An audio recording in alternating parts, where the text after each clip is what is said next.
Wake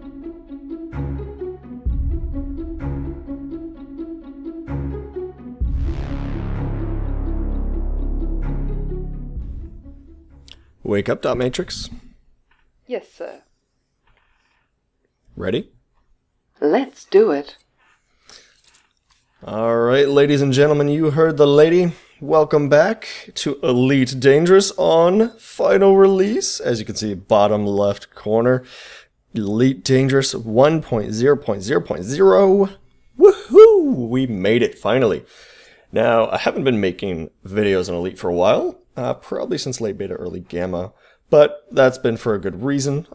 Things were pretty frantic in gamma, and patches were pretty constant. Things were getting tweaked and fleshed out and that kind of a thing. So instead of trying to keep up constantly with the deluge, I decided to wait, and well, now we're here on release, and I will begin making videos again on all the different aspects that you can expect to find in Elite. Now, right off the bat, you might notice my HUD color is pretty different, and that is definitely not standard. I actually did that personally. I changed a bit of a file in the Elite Dangerous setup, and I've customized my experience. I love it because personally I'm colorblind. The standard very, very orange and very, very warm color spectrum doesn't work well for me to be able to get information quickly and effectively. So instead, I decided to cool it all down and have just some of the important information highlighted here in the green, and it works really well. Blue and green, very effective, and just happens to be my favorite color. But anyways, I'll put the link for that below in the description. It'll give you the tutorial for your own HUD recoloring, and also give you the website that allows you to play with colors and visualize what you want perfectly. It's basically, instead of just looking at numbers and changing them, you can look at a picture that changes colors, and it works out perfectly. So what has Elite become? Well, everything is pretty close to what beta was in late beta or early gamma. There's just been some tweaks, and some mechanics have been moved around, changed a little bit. There's a lot more ships now, and aspects of the game have been fleshed out a lot more. So you'll be starting off, as always though, in the sidewinder. Woo woo. And of course, let me just pop in the starport surfaces right here in Jetring, and you'll have all the outfitting that you would normally. Well, I sold my guns, it seems, so never mind. You'll have the guns on loan, and you'll have every other part on loan as well. So this means that you can throw your ship into a ball of fire as many times as you want, and you'll get it back for free. But as soon as you start upgrading parts, you're going to have money for insurance, so that you can replace those parts without having to pay the full value time and time again. But anyways, you'll be having a basic discovery scanner, some basic guns, you know, a few. You'll have initially 4 units of cargo rack. Down here, your cargo rack that you will have. As you can see though, I've replaced it with a fuel scoop, and I'll get to that in a minute, but one of the nice things about having a basic discovery scanner right off the bat is that you get a lot of cash pretty early on, and with the hauling contracts that you're able to find in the surrounding systems or in the system that you're in, you'll be able to utilize the 4 tons of cargo space that you have right off the bat, unless you of course replace it with a fuel scoop, as I have done. But what is available in this giant universe that we have? What mischief can you get to? And hard work, you know, hard work to be done. Which is a good question, young commander. Some careers are going to require no starting investment whatsoever. For example, you know, exploring. Exploring is very easy to get to since they give you the module that is required right off the bat. Other careers are going to take some initial capital and then some initial time to learn. Bounty hunting is kind of an easy learning curve. Mining is a little bit more difficult, that kind of a thing. Hauling commodities from market to market, that probably takes a little more know-how and a little more time invested. And to do it effectively and to do it efficiently, you're going to have to invest a lot into your ship. Possibly getting a different ship, like a hauler, for example. But anyways, I got off on a tangent there. When you are wanting to get started immediately, you can start exploring. When you land in a system, you're able to target the star, and all you have to do is look at it.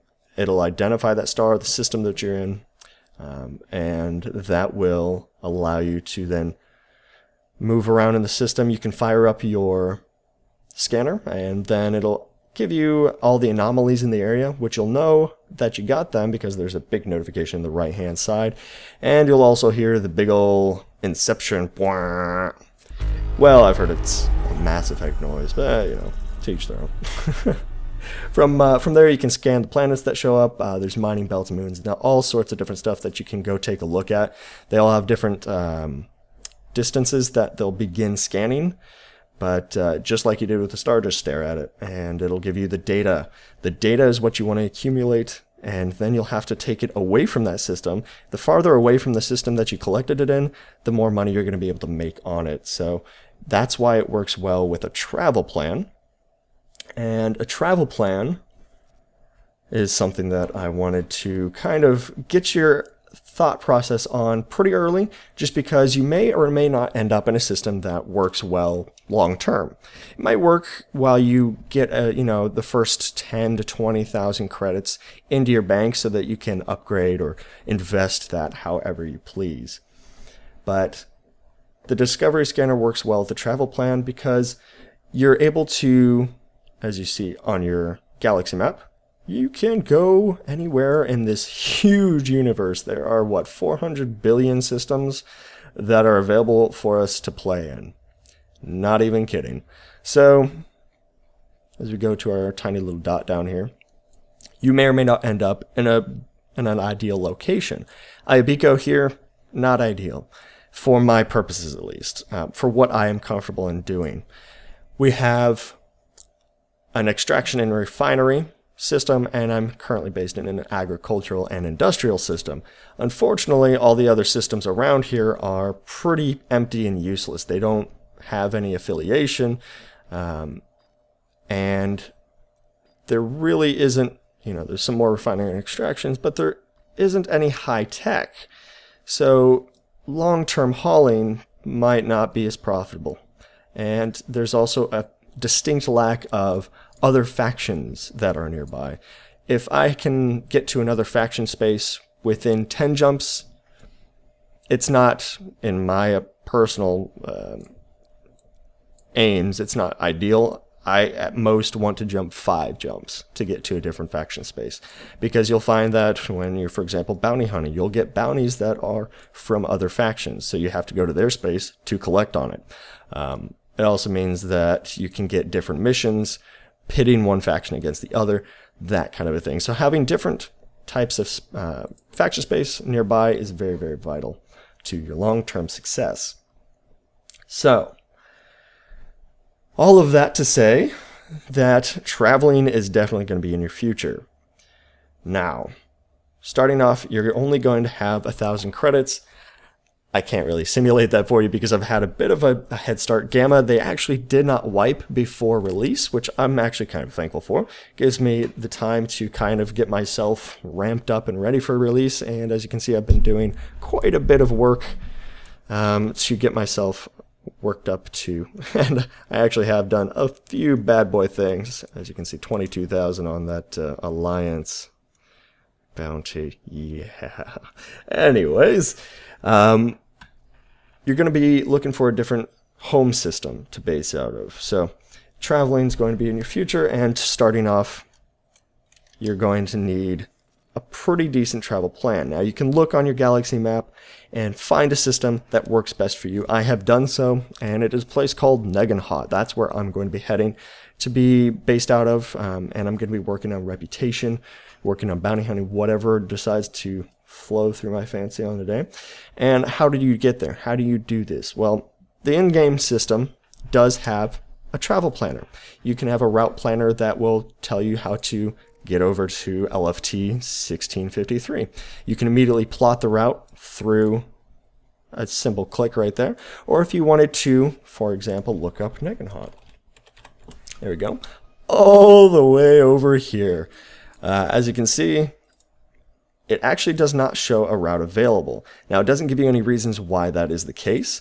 It may be that there is no a route possible whatsoever, or it might just be the fact that your ship doesn't have the capability of jumping the distance necessary in the intervening systems to get there. So, for example, 8.26 light years, or 8.54 is my max jump.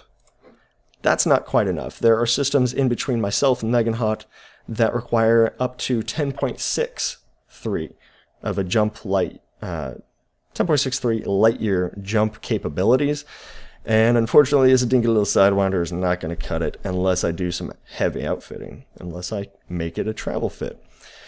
And so you're not going to get that information from the in-game map.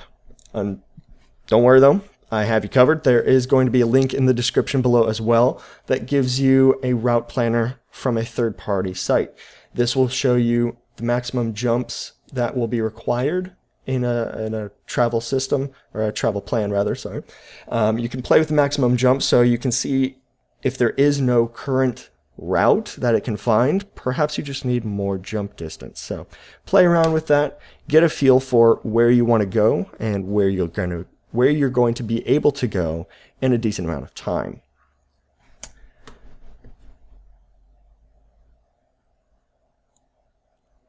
So, now that you have that all figured out, you know where you want to go, traveling becomes very simple.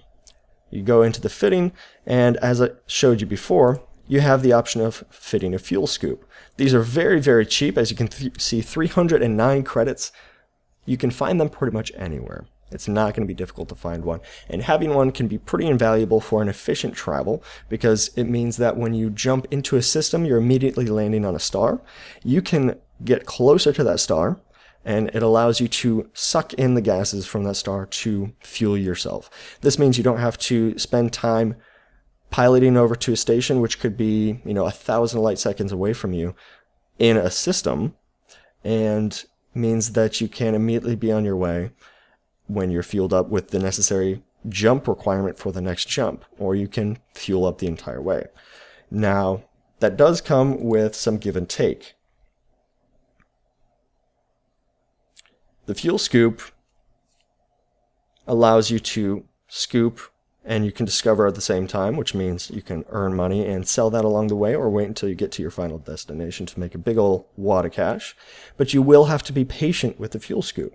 It's going to require that you balance your heat tolerance with the amount of fuel that you're able to scoop per second. So a basic scoop maxes out around 18 per second. You'll probably be able to get around 8 to 12 without overheating your ship, depending on how you're going to be in at an angle, how fast you're going. It all depends on your proximity, your speed, and your angle in on the star. So finding that sweet spot is definitely going to be something that takes some practice and something that you want to be careful about doing. But you also want to be careful because it leaves you vulnerable. You're going to be open to interdictions, which NPCs and players will be keen on doing. You're on a predictable path, you're going slow, and you're trying to balance your heat. So if they try to interdict you, you're going to have a harder time escaping, because you can risk heat damage if you try to spin up your FSD drive too early, or they'll shut off your FSD drive if you have to submit to the interdiction. Little pro tip here though, the easiest way to avoid that interdiction is to keep your throttle jacked forward or up, however it might be for you, and to just simply do your best to aim for the escape vector. You'll know your progress on the interdiction because the left side there's going to be a green bar that goes up, and that means you're getting away. If a blue bar goes up on the right, that means you're about to be interdicted, and you want to prepare for that as much as you possibly can. So, after you buy the fuel scoop, you'll have about 700 credits left that you're able to use. Sorry, as I talk, I do kind of get frozen on different things. I'll try to be a little more interesting here visually. But you'll have about 700 you can use either with no plan for it. You can just save it up and be able to upgrade. As you can see, all these pluses, I have a lot of different ways that I can upgrade this ship. You can save it and invest it into your ship, or you can invest it into commodities that you sell along the way on your travel to your home destination. But all of that will quickly start accumulating once you do start selling your exploration data or start doing the hauling commodities to different systems. Or you can take a look over here at the bulletin board.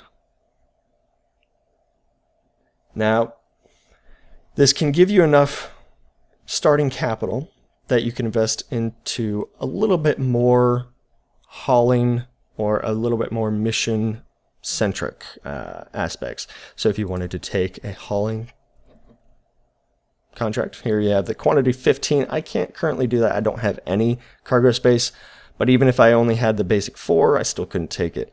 Now, as you can see, there's available but unobtainable. These are available for me to take should I choose to do so, but it means that I have to meet the requirements. I need to have, for example, enough cargo space. Some of them will also say, for example, this faction does not trust you enough.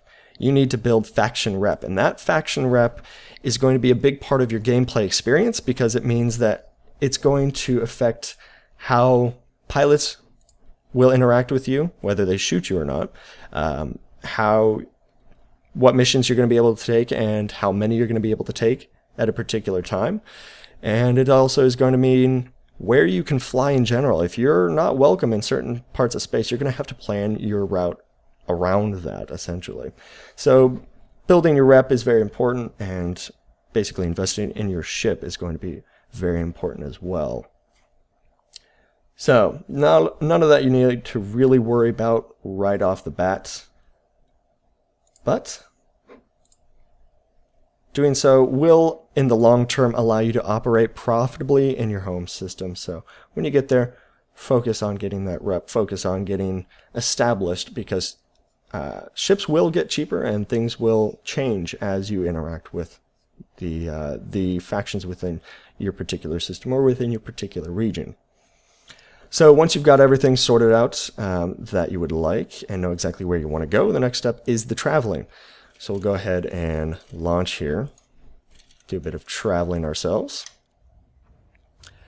Once you've got everything sorted and you have your route planned, you're going to basically head your way out, scan, and scoop your way through the stars. You might not be in a system that is well suited for outfitting you right off the bat, or something that kind of dead ends you. So you might have to spend some time in your home system that you spawn in, getting a basic, 10 to 20,000 credits to be able to move out. Here we go. Landing gear up. Landing gear retracted. And you can see that I'm using voice commands. That is a program. Yes. That is a voice program called Voice Attack. And it is a very powerful program that allows you to assign macros to voice commands, as the name implies. And with a joystick, it is extremely invaluable because it means you don't have to reach down and tap on your keyboard and waste time, especially in combat, valuable seconds, dealing with basic command minutia. So I'll stick the link for that in the description below as well, and it is a lot of fun that you can customize to your heart's content, not only through the commands, but through the voices. Say hi, girl. Hi! Boost. I'm running! And as you can see, I have definitely done so. So we're going to get started here on our travels, but I will go ahead and talk about a few other things. There is, for example, other careers that you can find in bounty hunting. You will want to be careful though, because bounty hunting can be a dangerous undertaking. And if you have friends along, which you can in Elite Dangerous, right now there are currently no group tools that really allow you to fly as a fleet, but you can use flight. You can use the drive scanners, FSD scanners, to get into each other's instances, and that's the way that you're going to be able to take on big game. Like the 160,000 bounties on one target, those are going to be anacondas. You're going to want to take those on with friends. Be careful though. Friends, while valuable, can also be a liability. Woo! Target destroyed. Sorry, I got the bounty. Oh, are you kidding? I thought I'd stop shooting, but I was registered the last hit. And they might also get you into a little bit of trouble. But no worries. Bounty hunting can be very profitable, and with the initial investment into a kill warrant scanner, you can increase your profit exponentially, and doing so is very easy when you find them anywhere, whether it's in USSs, which are unidentified signal sources, or they're in resource extraction sites, or in the nav beacons that are the stars of pretty much every system. You'll find targets, and let me tell you, it can be a target-rich environment. Just be careful not to shoot any cops that might fly in front of your target, and be safe doing so, because they can turn on you and can wipe you out if you're not careful. There's also mining. Mining can be very labor-intensive, and there is an initial investment required with the modules that you need. Put a little clip in here for you real quick to kind of show you what it's all about. You will need a refinery, and you will need a mining laser, and then all you have to do is go find a belt, and your mining day begins.